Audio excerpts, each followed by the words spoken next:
नमस्कार मित्रांनो, Marathi audio books या चॅनलवरती आपलं स्वागत आहे. मी अमोल. आजचा आपला टॉपिक आहे यश.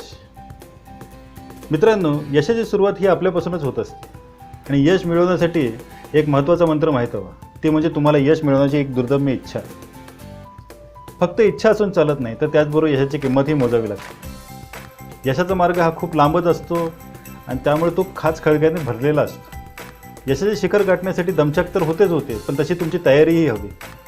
तुम्हाला त्या दोन माणसांची गोष्ट माहिती आहे? ते दोघे माणसं एका छोट्या होडीमध्ये बसले होते. होडी वळवू लागले, पण अर्ध्या तासात ते त्यांच्या मुक्कामाला पोचलेच नाही.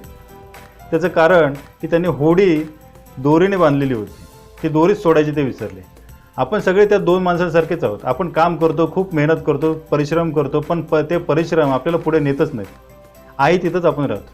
आपल्याला पुढे जायचं असतं, पण आपण आपल्या दोषांचे आणि चुकांचे दोर तोडायला विसरतो. शेवटी यश मिळवण्यासाठी आपल्याला सकारात्मक विचारच करायला हवा. आयुष्यात यश मिळवायचं असेल तर आपण हाती घेतलेले कार्य हे होणारच याची स्वतःच्या मनाची खात्री असायला हवी. म्हणूनच म्हणतो, यश स्वतःपासून सुरुवात होते. यासाठी तुम्हाला तुमचा पुढील प्रवास हा यशस्वी हो. जय हिंद.